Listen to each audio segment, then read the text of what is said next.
All right, what is up, everybody? Shadow Scout 0013 reporting in for another list build. So after getting an idea from a list, through a comment from the Atlantis Emperor or Emperor Atlantis, um, getting an Empire list kind of sparked the curiosity and kind of sparked, just an idea. So I figured I would go ahead and share with you guys. So if you haven't already, go ahead and like, share, and comment below either lists that you've won against that are similar to this or lost against similar to this, and or any changes that you would make or adding things. It's really cool to see everyone, talking down below, adding things and, giving the scenarios of when they worked or didn't work. I think it was very, very beneficial because if someone has an idea for this list, or they're interested in something like this and they see the comments below and what didn't work for it, then they can create something to work against that or expect that to happen possibly and do something different. So for this one, we're going to create an empire list with command Veda, for multiple reasons. So let's go ahead and pull them up. So he's got newly the compel a core trooper. So after another friendly core trooper unit at range 1 to 2 rallies, if it is suppressed but not panicked, it can gain a suppression to perform a free move action, I should say. And if they're in his courage bubble, then he doesn't have to worry about anyone panicking. You don't have to worry about anyone actually panicking. So for the most part, they're pretty much going to be able to do an extra move, which is very, very important in this because we want to be able to, in this list, I want to do as many possible moves, and then attack. So I want 3 actions for the most part out of this entire list. So move, and charge, move, relentless, or suppression for a free move, and then 2 actions. So you could move, and then, not charge, but, pretend like it is charged. And with the compel trooper and with Darth Vader, especially with the, courage right here, I feel like that is super fantastic. So no one's really going to be panicking if they're in his courage band, and there's other ways to be able to hopefully help this. Deflect, obviously, immune to pierce, which is great. Master of the force, so he's going to be able to regenerate a force slot, and then relentless. So after he performs a move, he can perform a free attack action. Now he's not going to gain the Jedi Hunter where he gains surges to crit, but he's going to have 2 surges with him. And if you are in melee, for the most part, a hit is going to be a hit, even though they have dodges. 6 dice coming at you is still a lot of dice, and you're hopefully not going to go after someone with 8 defense dice. I'll probably have 2, 3, and if you're Obi-Wan, possibly 4 more. But yeah, it just kind of depends. And if you can, get some crits, even better. But okay, so with that, we're gonna go and definitely give him force push. He doesn't have a ranged attack, so we kind of want to give him one. And then there's multiple different choices on here: force choke, force reflexes, and burst of speed. I think those 3 obviously are going to be great. But I'm going to go with burst of speed because Commander Vader is only speed 1 still. So that's not the greatest. Speed 3 is going to be where he shines. And I know Operative Vader has speed 2, but for the purpose of this list, Commander Vader is going to be where it's at. And I want to keep Vader alive for as long as I can. So the IRG are going in. And I kind of want to give them the Imperial, the Electrostaff Guard. I want to give them kind of tenacity, protector. This is going to be they're going to be used for, bait. So you don't have to go with tenacity. If you wanted to, you can go with protector, and then I would go with unhindered or the environmental gear to kind of give them, allow them to charge at speed 2 instead of having to be hindered by, some terrain. like I said, so the tenacity is you can get rid of it. You don't have to have it if you don't want to. Now, for basically the command slot on Vader, and inspiring presence, I think would be perfect because friendly units at range 1 to 4 can use your courage value when checking whether they can be they're panicked or not. Um, so instead of range 1 to 3, you're at range 1 to 4. I think that that's beautiful. Vigilance, there's possibilities of keeping dodges on there or getting dodges on Vader that he doesn't use in the first turn or two. But that's mostly for the first turn or two. Improvised orders would also be really great, which is what I saw on the other one. That way you can really get what you want if you don't draw it in time. Because for the most part, a lot of Vader's command cards just give him orders. So this would be perfect. And maybe if you didn't want saber throw, I also think no. Yeah. We'll keep saber throw. If you didn't want, burst of speed or something like that, you could do something. But just for this one, just to make sure that I have the ability to no, because everyone's gonna have to be in the range bubble to get. Yeah, it's possible. So if everyone's gonna have to be in the range bubble 1 to 3, or 1 to 2 for him to do compel, anyone outside of that really is up to you. It's possible. Inspiring presence, I think, would be great. So say that you have to spread your army out, it would be a really, really good one.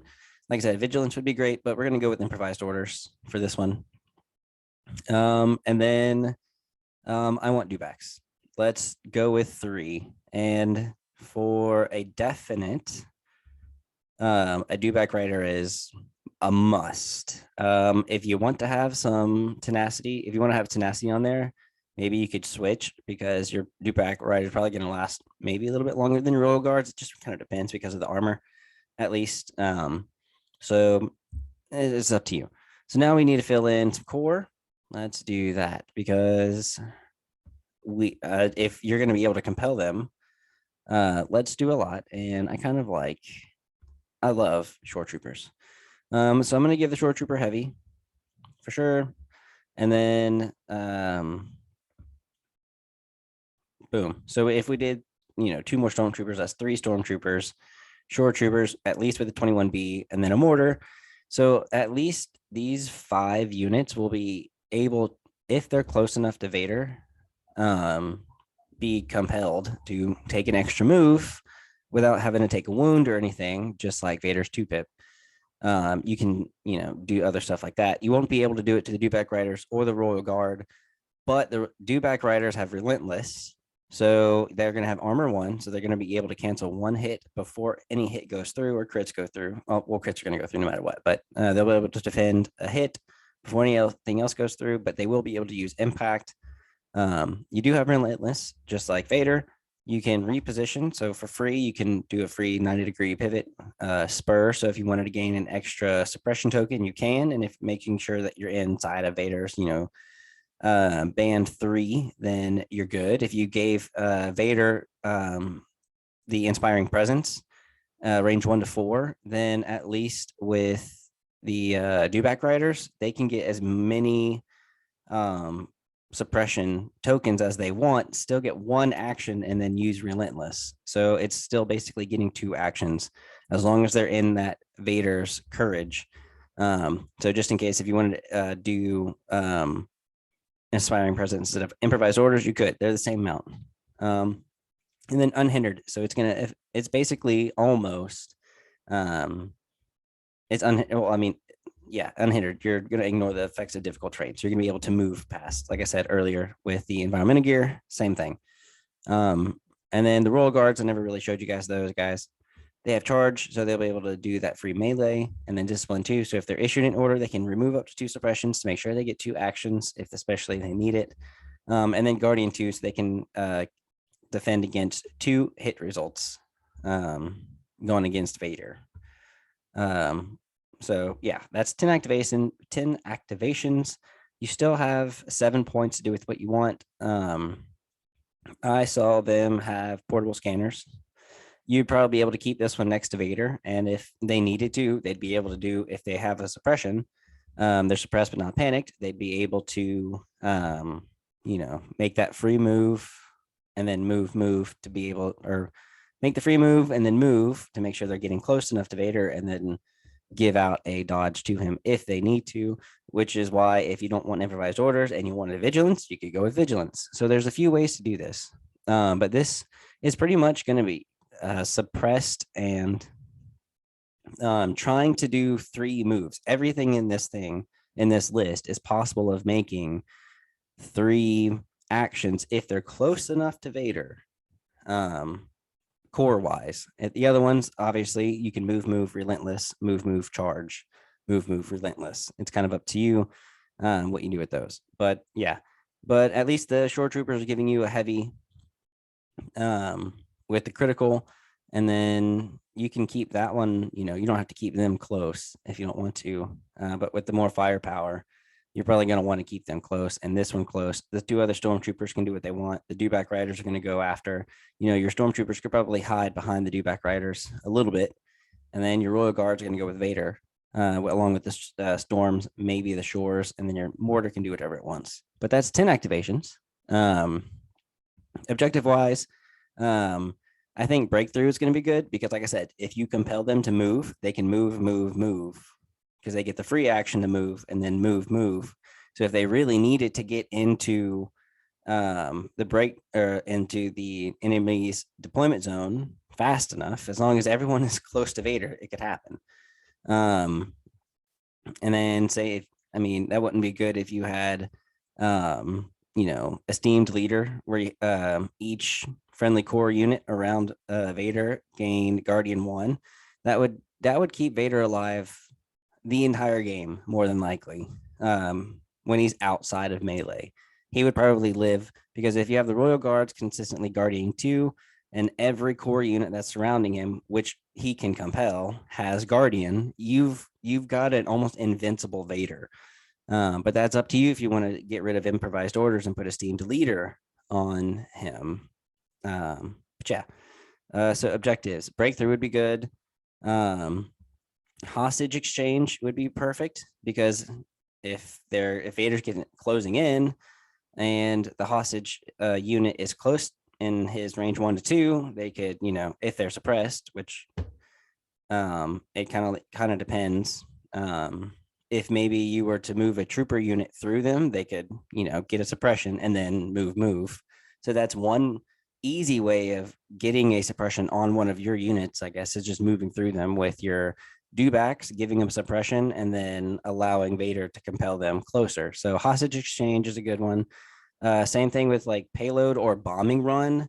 Bombing run, like I said, you could move, because you get that free action if you're, like I said, close enough to Vader. And if Vader has Guardian, you can put them on the 3 dewbacks, and they can move, shoot, but they won't be able to move. So you can have your dewbacks kind of in the front, kind of like as a wall, and then maybe put the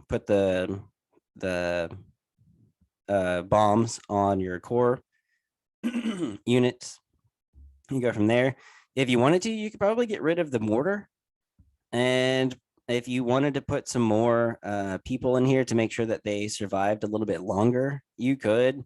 I think, the 1 to 4 would be good enough to reach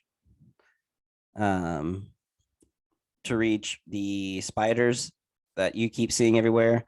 And then honestly, you could put a medical droid in there if you got rid of 1 activation and you just decided to put an extra heavy. So you've got 2 units with a heavy, and then 2 units that are, just there to help all the time. So that's 9 activations, 800 points. You're definitely probably not going to get blue player. But for the most part, I feel like there's a ton of people playing these, objectives. And then deployment, if you do wind up getting it, disarray would be good, because if you're, blue player, then if you're hostage exchange, it's going to be funky. So it's probably going to go this way. So you can easily just kind of boop or boop. Yeah, it's up to you. Same with them though. I'll just put that in anyway. And it's fun. It's hard. Hemmed in, I would go with, because if you're a blue player, And then you've got either bombing run or anything else. There's so many different, stuff that you can run in for them. Danger close. Since you have Vader and IRG, you can probably put, some stuff there, but in the way of one of their force users and stuff. Or maybe to get in the spider's distance, because the spiders are range 2 to 4, I think. And so if you can get in close enough, then you don't have to worry about it. So then danger close would be kind of fun. And then major offensive. I think major offensive is usually used a ton as well. Conditions, since you're playing a ton with suppression, then you can go with hostile environment. Limited visibility would at least give Vader and your IRG a little bit more time to live close, if everything's far away. So you can go with limited viz. Clear conditions would be fine as well. And then for one more, maybe you go with supply drop. I wouldn't go with war weary, because you want Vader's band specifically on this. So yeah, this one's going to end up at 9 activations. If you wanted to get rid of the DLT and the medical droid, you could to get another activation out of this. But yeah, and improvised orders, like I said, you could do that, or Guardian or Esteemed Leader, anything like that. If you like it, I'm going to go ahead. Oh, and his command cards. Yeah, let me go ahead and do that. So basically, Implacable is going to be a must, because with Implacable, if you don't know already, I usually click on these because I figured everyone already knows. But when Darth Vader activates, he gains a dodge. At the end of Darth Vader's first activation, he can suffer a wound to shuffle his order token into the order pool. And then during Darth Vader's second activation, he performs one fewer action, but he's always going to get a dodge token when he activates. So he's going to wind up getting 2 dodge tokens because he can activate twice. So we're going to have that one, obviously. And then this is a hard choice, because if Vader dies, his command cards go, and you're not really going to have any. So you might want something that allows you to be more flexible. But Vader's 1-pip is also going to be really, really good, because it's a free action, and it's force push for free, basically. So it's a good one. I would take it. New ways to motivate them. True troopers. You could definitely give them to the dewback riders, I think, right? Future troopers, yeah. So troopers, and obviously, yeah. So new ways to motivate them. Let them take one, or you can give them to the Royal Guards if they're close enough and they don't have a wound, and you wanted to do this. You can give tenacity to one of the dewback riders, or you could, like I said, motivate the Royal Guards, give them a wound, allow them to move, and then move and charge. In case they needed it, that it's always a plus to have it. And because you do have 2 support units that have relentless, and maybe they played a 3-pip, it's possible. If they play 2-pip and you win, it's a 50-50 chance. Or if they play a 3-pip, then you win. This would be a good one. But Fear and Dead Men, because you're always going to want Darth Vader's 2-pip. So yeah, so when he uses deflect, the attacker will suffer a wound for each blank result instead of the surge, which is helpful, but you also still don't want those blanks on Vader. But I mean, it happens. So when an enemy unit range 1 to 2 and in line of sight of Darth Vader activates, Vader is going to gain a dodge. So you really want him to be in the thick of things. And then this one, so Darkness Ascends, I feel like it has to be a must in order to give him the permanent reliable 2. And then, Vader, Master of Evil, at least gives it to more than just Vader. It gives it to Vader and 2 units. He's going to get a dodge, which is always helpful and needed. And then if, enemy troopers are at range 1 to 2 of them, they gain 3 suppression, but you're probably going to play Vader's 2-pip if anyone is range 1 to 2 of him, so that you get some dodges. And then a 3-pip maybe might come after. Assault, at least will keep you safe. You won't have to worry about, if you lost Vader, losing all of your command cards, or coordinated fire. Obviously, if like I said, if you got rid of the DLT, the medical droid, and you gave yourself back the stormtrooper unit, you'd have 5 core units. So, and if you started this early enough, you could probably give it to 2 Stormies and then a Shore, which would coordinate it to a the mortar. If you still had the mortar, oh sorry, yeah, you wouldn't have another stormtrooper. You'd get rid of the DLT and the medical droid and give yourself a mortar. There you go. Sorry. And so then you could give it to 2 stormtroopers, the shores, which would coordinate to the mortar, leaving you with 1 core unit left in your bag, and all of the rest of the stuff in there. But if you have improvised orders, you can make sure that you're doing your own thing, and picking your units how you want to. Well, not how you want to, but you know what I mean. You can put it back, because with improvised orders, after an order token is drawn from a friendly order pool, draw a second order token from that order pool, choose 1, and shuffle the other back into its order pool. And then you can ready this card at the end. So, or esteemed leader, like I said, it's kind of up to you. If you have more, like if I gave myself the shore mortar, I'd probably go with esteemed leader, but because then you could put more wounds on core units to keep Vader alive, but you don't have as many, so you want to try to probably keep them alive. So that's probably why I wouldn't go with Guardian. But all right, if you like it, go ahead and like this video, subscribe for sure, and leave a comment of what you think below. Sorry for the long ranting, but I think that this was, a really good one to do for, compelled to make sure moving. So yeah, if you liked it, tell me what you liked the most. But I will catch you guys next time. Y'all have fun with y'all's everyday stuff.